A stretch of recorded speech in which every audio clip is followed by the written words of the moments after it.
What is going on, YouTube? Thank you so much for joining in. This is episode 12 of the Breaking the Game podcast. Been a pretty long time since I've done one of these. I feel like a few weeks, and I haven't done it with just myself in a while either. So this will be fun. Always love to fill the empty space with just me blabbering on and on. I have a roundtable for you guys today, just a bunch of different topics that are going on through the community, things leading up to some big tournaments, and look ahead to nationals. So, lots of different things happening and lots of action to talk about. Let's just jump in with the biggest event of the year. So, Nationals is this weekend in Baltimore, Maryland. I think the second time I've played a tournament in Baltimore. The last one was in 2023. And yeah, I mean, as a Steelers fan, I'm not the biggest fan of the city of Baltimore. No, that's just my internal bias coming out. But I am excited to just tour the city a bit Friday night, Saturday night. I'm staying through the weekend. There's a couple food spots I want to hit up too. So should be a really fun weekend. Connect with some old people haven't seen in a bit. My parents are coming down to watch me play, which is the second time that they've come to watch me play. So hoping to put on a show for them. And then my girlfriend and I making the trip, taking the Amtrak. It's going to be a quick little 2-hour train ride down to the city tomorrow night. So yeah, getting packed for the whole trip. This tournament is very exciting. It's biggest tournament of the year, like I said.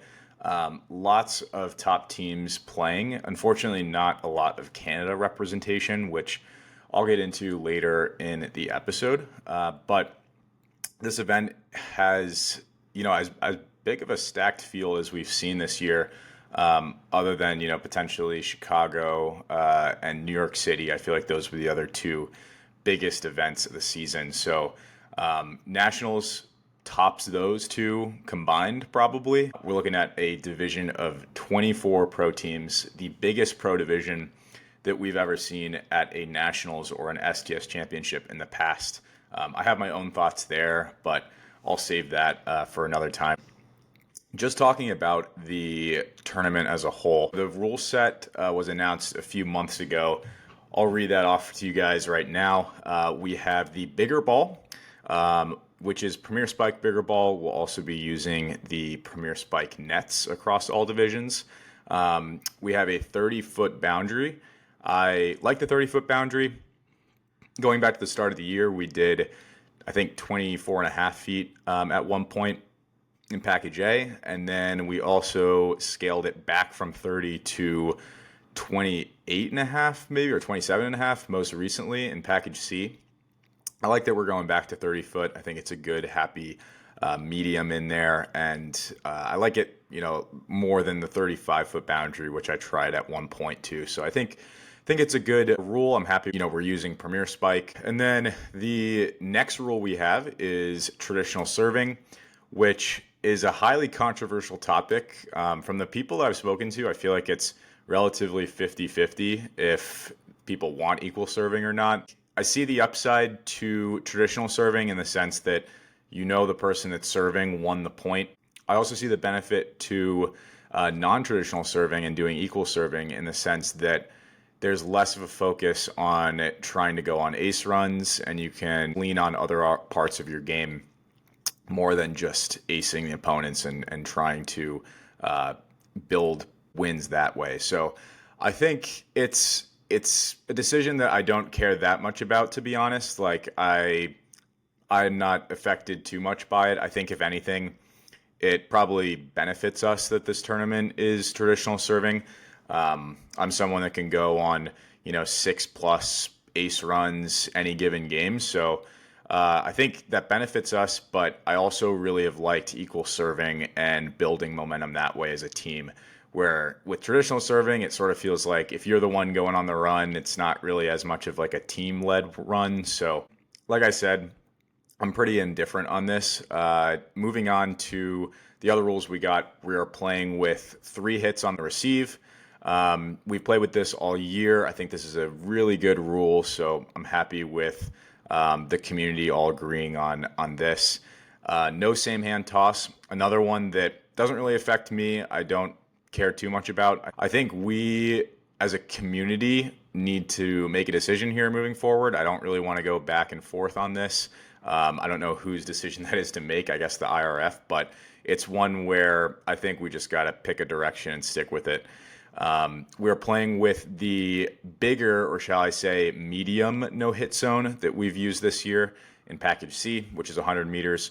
My preference here is that this no-hit zone would have been a bit bigger. I feel like we kind of missed the mark here, going back, sizing down to a smaller no-hit zone. My opinion is all the games that I've played with the biggest no-hit zone that I've played on have been the most fun. I feel like it just leads to some more fun plays and conversions. Whereas with traditional no-hit zone, you have a lot of people hitting over the net, and there's the simul issue. You can't tell a hit is simul or not. Even with this expanded but smaller 100 centimeter no-hit zone, I still feel like there's a lot of ability for people to hit over the net, simul the ball. It's hard to call. It leads to some really tricky self-made calls. So wish the no-hit zone was bigger, but at the end of the day, it's one of those things that I think over time we'll find the right solution. And then other two rules that, just to end this off, is we have simultaneous contact by defenders as one touch. We've played with this all year. I think it's been a good addition, but then again, it impacts such a small percentage of plays that I couldn't care less. And then final one, server's teammate free to move. I really like this addition, and looking back on how I thought of it back when the rule got announced, I was more pessimistic at the time, and I think my opinions of this have changed. I really like this rule. I just didn't love how someone was able to run around, which it seems like most people don't really do anymore anyway. Like, most people are just standing between the receiver and the setter. I do that as well. I think it leads to the most potential to get a touch. So I didn't love when people were running around, but when people have just kind of decided to stand between the partners, which makes the most sense intuitively to me, I think that has led to a pretty good gameplay and, yeah, a good rule all around. So getting into who is at this tournament, I will go through the power pool and talk about all the power pool teams really quickly. There is one team that is not in the power pool, which is going to be a tough out. Very, very sneaky team. So I'll touch on them too. But talking about the teams in my pool. So I'm in Power Pool A along with Rogue, Ryan Marino, and Thomas Hamilton. Nem Seasonal, which is Jacob Summers and Zach Snover. And then somewhere between the Mountain and the Ant, which is Gabe Finaki and Ryan Gross. This is going to be a really fun pool. Super stoked to play all these guys. I think it's the hardest pool that I've ever played in, which is very exciting. And I know that Tyler and I are keen to redeem ourselves after going winless in New York City earlier this year. As you guys know, just Tyler got hit by the injury bug. That was the first time where we played with Atlas. Yeah, I think there were a lot of variables which led to us just not having a great performance there. We really want to rebound and play well. So no better opportunity than playing against the best in the world, and or at least the best in the U.S. at this tournament, and competing against these guys. So speaking about the teams, we got Rogue, which has had a pretty good season. Chicago Regional. They won that tournament. I played them in the semifinals, and they were definitely tough to beat. I didn't play my best, so I mean, they're a team where, like, you got to play your best. They're going to give you a few every now and then. You just got to stay composed, and against them specifically, you really got to up them throughout the day, play solid defense. We saw what Etienne and Dan was able to do in the finals of that tournament with just tapping on, so they're a team that is going to get broken, but they're also going to get a lot of breaks back. So against them, you just got to stay level-headed. You got to keep it close and, make some plays down the stretch of games, which, that's where you want to be. You want to be 18-18 late game, 3 with them. So that's going to be a great chance for us to just see some of their serving, as well as see Nem Seasonal serving in pool play. We are playing against Jacob and Zach to open the day. So That'll be a great one. I played against both of them this past weekend in Pro League. Obviously, very different with Premier Spike compared to Titan and Atlas, but got a little bit of a sneak preview there of both of those players. Have played them over the years. It was my first time playing Jacob this season. I played him with Sonny against Andrew Greer and himself, and we went 30-28 last weekend. So super exciting stuff. I mean, both these guys are extremely talented. Similar to Rogue, you know, they're going to give you some breaks. They're also going to take a lot back. It's one of the most swingy pools that I've ever been a part of, and that's exciting, right? Like, these teams are teams where you could be up 10-5 and they're going to, you know, go on a 7-point run at some point. You could also be down 13-5, right, and come back and make it close. So I think that's going to be the key for Tyler and I, is just putting pressure on them, holding as much as we can, getting a few, you know, miracle touches, and then hoping the 50-50 points go our way. And then lastly, Gabe and Ryan. They had not the best tournament in Chicago. As we all know, losing every pool play game. I know they're going to want some revenge. And I played Gabe 3 times last weekend, and a couple weekends ago, 2 other times. So I played him a lot recently. I feel pretty good against him in the sense that it's always very close. It really feels like, you know, every game I play against him is going extras, if not 18, 19, and it's just 1 or 2 mistakes for either player that makes the difference. So I hope that, you know, those fall our way in this pool play. I feel like both of them don't have the strongest serves compared to the rest of these players in the pool, but, you know, they bring their own punch. Both of them more power servers than the rest of these guys. So it's a very unique pool play in the sense that we have Rogue, one of the best teams in the world for the past couple of years. Gabe and Ryan, both extremely experienced players, national team experience, pro division experience. Gabe won the championship last year. We have Jacob and Zach, who have had a breakout season. They've made the power pools and, you know, are right there with everyone else. It's going to be a very exciting morning, and yeah, extremely stoked to compete against these guys. And then we have Group B, which consists of Jarvis, Josh Fragiacomo, and Connor Nelson. We have TRP Abrams Pacone, Will Pacone, and Dan Abrams. We got Snarl, Ben, and Dawson. Ben Savage, that is, and Dawson Morgan. And then we have Party Foul, which is Kyle Fowler and Cole Maddox. This pool is fun too. So starting with Jarvis, you know, they got 3rd at the Chicago Regional, got first at the Salt Lake City Regional. Kyle and I most recently played them at the Salt Lake City Regional Finals. That was a great series. You should watch it back on YouTube if you get the chance. But yeah, I mean, these guys are world class. Expect the best from them this weekend. I think, you know, sort of speaking about like the other guys, they played in every type of scenario that you can imagine. I really think Connor is one of the best players in the world. Josh has had a great track record himself, and he's been around since even before me. So yeah, it really doesn't get much more experience than these guys. Speaking of experience, we have Dan and Will Pacone, which is a great mashup of just overall skill in all facets of the game.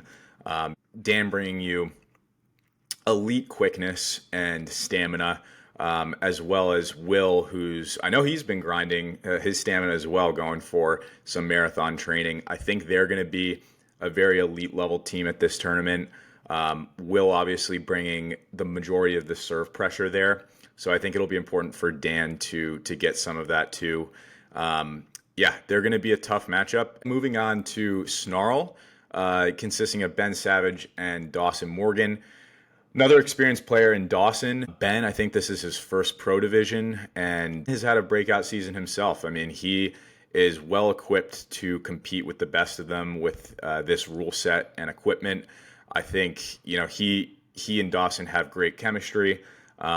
For them, it's just going to be about keeping pressure on, not double faulting. Dawson already does a really, really good job of not double faulting, but I think that's going to be big for them, especially against these other guys in the pool. And then finally, we have Kyle Fowler and Cole Maddox. Kyle Fowler, you know how I feel about him. I think he's one of the best. He's had a great season himself, getting podiums at multiple events, and then also winning Bang against Rogue with Emerson. That was probably the best result he's had. And I also just shout out Cole Maddox as well. He's been around for a good bit. I used to play some tournaments with him a few years ago. Stoked to see he's playing, in the power pool. And I think all these teams are really well equipped to make a run in the tournament. Going on to the teams outside the power pool, I don't really want to touch on all of them, but I do want to mention LL Come and Go, which is Mike Garrett and Jake Modderstead. Both these guys have had breakout seasons themselves. I feel like they can compete with any of these teams in the power pool. For them, it's just about playing cleanly and keeping the confidence up. And then last team I want to mention, which is Sonny Gu and Lucas Pruitt. Sonny is one of the best players in the sport right now. Lucas Pruitt, bit of a question mark. I mean, I think he can be one of the best players in the world. I think he is a very, very complete player.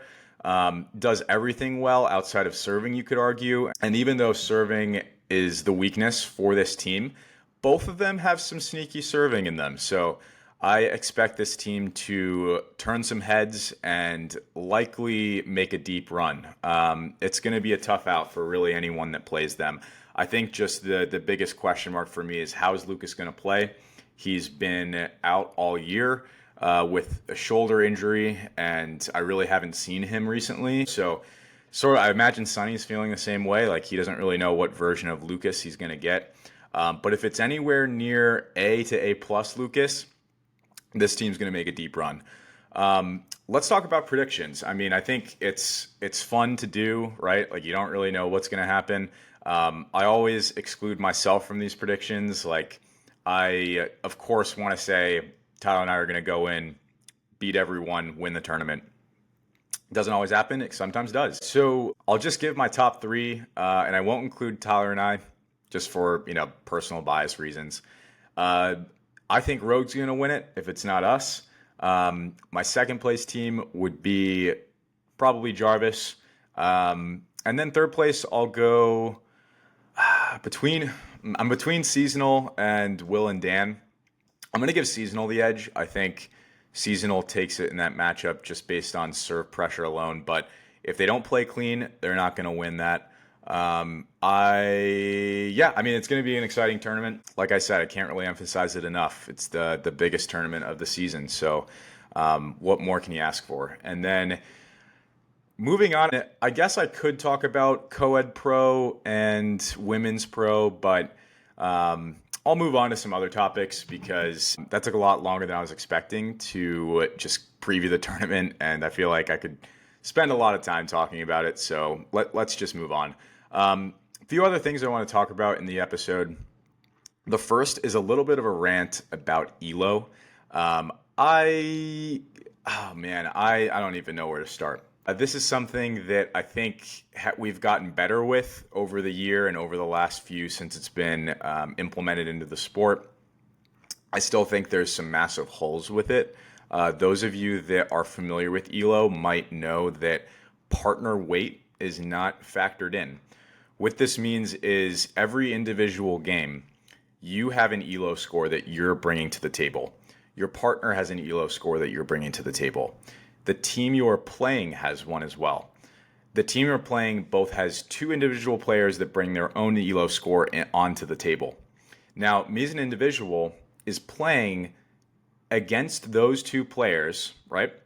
But my partner does not dictate how my ELO goes up or down after the game.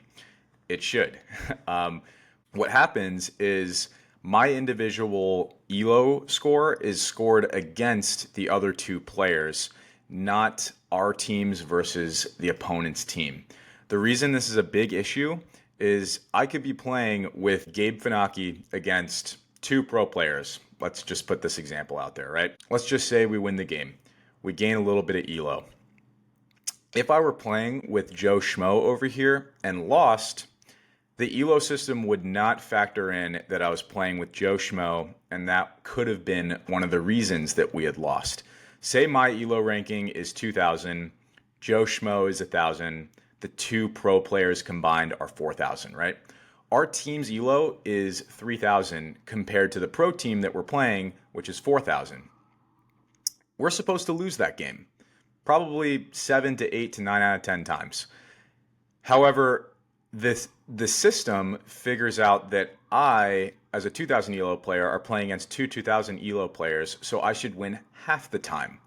That's a major, major problem. I know we're working to fix this, but I really think we should not take ELO too seriously until this is fixed. I know it's tough to do, to try to fix this. I am no engineer, and I'm not going to pretend like I am. But it is something that I really think we need to fix if we want to take ourselves seriously and just take these ELO systems seriously as well. If we're going to start doing seeding by power pool, all this is just, tied to the ELO score, and it's got to be better if we want to continue to use it.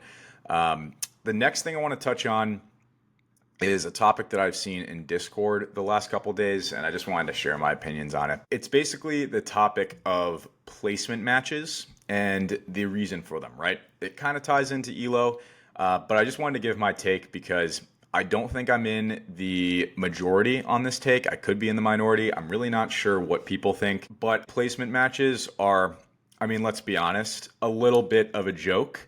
I myself have never taken these too seriously, but when I started looking into ELO more, I found out that placement matches dictated your ELO. I found this out because there were lots of games over the past couple years where I forfeited based on just not really wanting to play or, having a disappointing result, wanting to hang the cleats up, get some food, whatever the reason is. I didn't play out my placement matches. Now, my ELO was getting negatively impacted by all these games.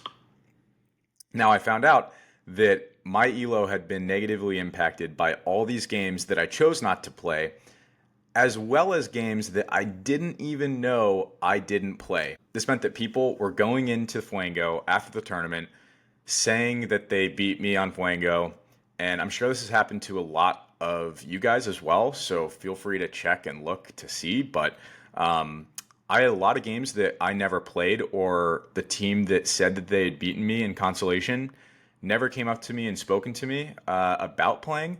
And this was weighing down my ELO a good bit. I just want to say that I don't think consolation should count towards ELO. I feel pretty strongly about this. I understand the argument of we need more data, and a good way to get data is to count the games where you're playing against what should be equal competition. I get all that. But the reality is people do not take consolation or placement matches as seriously as pool player bracket matches. So all this to be said, I really wish this would be fixed and we didn't count consolation matches. I know that's not going to happen. It's just how I feel. And I'm a big believer that we should be only caring about the games that directly impact the bracket, whereas placement matches are sort of treated as, whoever wins. We're just playing for some fun. That is not what ELO is designed to be. So I don't love it, but that's kind of where I'll end it off. And then finally, just wanted to touch on some 2026 plans. So I have been a part of the small group of people that are starting to talk about 2026 and what Roundnet is going to look like on a US scale. I'm super excited about this and stoked to feed you guys more info as I know more. The only thing I'll say now is it's going to be an exciting year. We have some great plans to put in front of you guys soon. I think you guys are going to love it as well. We're going to have more consistency across all divisions. There's going to be more of a focus on playing with Canada and working across North America more this season. Events have felt really US driven. There hasn't been a lot of collaboration with Canada. I really think next year is going to double, if not triple, what we've seen this year as far as attendance. At least that's what I'm hoping. And I'm really just excited for another new season. A little bit of mixed feelings going into this tournament, just given it's the last big one for the year. I know we have the Buffalo U.S. Canada tournament coming up, but yeah, it doesn't really get better than nationals, and we have some really big plans for nationals next season. So stay tuned for those. And yeah, that's really all I had for you guys today. I'm super excited to see all you guys this weekend. Definitely come up to me, say hi. And yeah, we're in for one hell of a weekend. So I will see you guys there and hope you get to the tournament safely.